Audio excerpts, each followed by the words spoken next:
ඒ දැකලා තියෙනවද? ඔයත් මමත් ජීවත් වෙන මේ සමාජයේ සමහර මිනිස්සුන්ට ගොඩක් ආදරය කරනවා. ඔයා දන්නවද AI කියලා? ඒක එයාට ඉබේම ලැබුණ දෙයක් නෙවෙයි.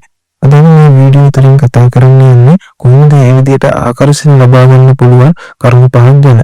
ඉතින් හැමෝටම ආරාධනා කරනවා වීඩියෝ එක ඉවර වෙනකම් රැඳිලා ඉන්න කියලා.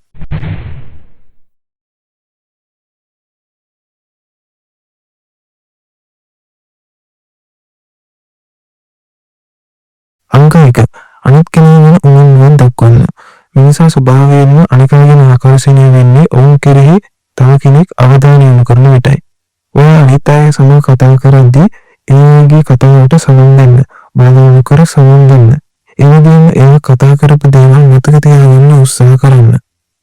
ඒ විදිහට අනිත් කෙනා ගැන උනන්දුවක් දක්වද්දී එයා කන්න කැමති කෑම මොනවද? එයාගේ විනෝදාංශ මොනවද? වගේ දේවල් ගැනද සැලකිලිමත් වෙන්න.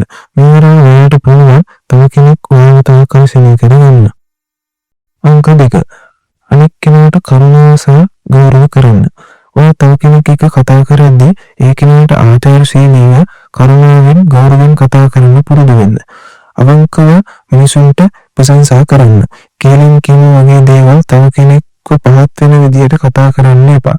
උදාහරණයක් විදියට ඔයා හිතන්න ඔයා ගැන ඔයා නොකරපු දෙයක් ගැන තව කෙනෙක් එක්ක ඔයා ගැන කියන්නේ ඔයාට ඒක ආරංචි වෙනවම ඔයාට මොන වගේ හැඟීමක් දැනෙනවද? ඒ නිසා අනිත් අයට ගෞරව කරන්න පුරුදු වෙන්න. තමන්ට කරුණාවෙන් සලකන තමන්ට ගෞරව කරන වෙලාවට මිනිස්සු ඉක්මනින්ම ආකර්ෂණය වෙනවා.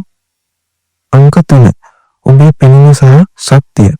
මේ සමහර ඔයාට පරිපූර්ණ අංග සම්පූර්ණ පෙනුමක් ලබා ගැනීම අවශ්‍ය නැහැ. ඒත් පිරිසුදු ඇඳුම්, ඔයා කතා කරන විලාසය, ඔයා හැසිරෙන විදිය, ඔයාගේ පිළිවෙලින් ඔයාගේ පෙනුම පෙන්වන්න කරනවා. උදාහරණයකට මෙහෙම හිතන්නකෝ. ඔයා අනිත් කෙනා ගැන උනන්දුවක් දක්වුවත් වැඩක් නැහැ. ඔයාගේ ඇඳුම් පැළඳුම් පිළිවෙලකට නැත්තම්. ඒ නිසා ඔයාගේ පිළිවෙල ගැන සැලකිලිමත් වෙන්න. ඒ වගේම අනිත් අය එක්ක කතා කරද්දී ඒගේ ඇස් දිහා බලාගෙන කෙලින් කතා කරන්න පුරුදු වෙන්න. අහක බලන්න එපා. ඒ වගේම ඒත් එක්ක හිනා වෙලා කතා කරන්න පුරුදු වෙන්න. අංක 4. අවවාද සහ අවංක කෙනෙක් වෙන්න. ඔයා ඕන කෙනෙක් ලෙස පෙනී සිටී බොරු රංගපෑම කිරීම තුළින් කෙටි කාලයකට අනික් අයගේ අවධානය දිනා ගන්න පුළුවන්. ඒත් ඔයාගේ සැබෑ රුචිකත්වයන්, සැබෑ අදහස්, ඔයාගේ සැබෑ පෞරුෂය ඉලෙන දවසකට ඔයාට අනිත් අයට මුහුණ දෙන්න බැරි වෙනවා.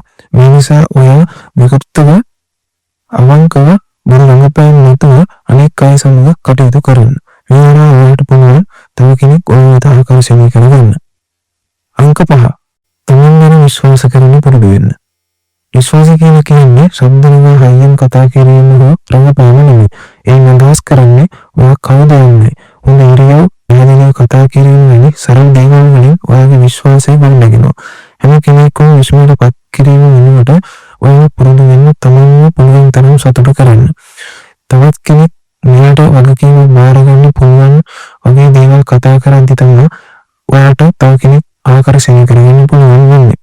ඉතින් අද වීඩියෝ එක අපි කතා කරේ පිරිසක් තමන්ව ආකර්ෂණය කරගන්න පුළුවන් කරුණු 5 ගැන.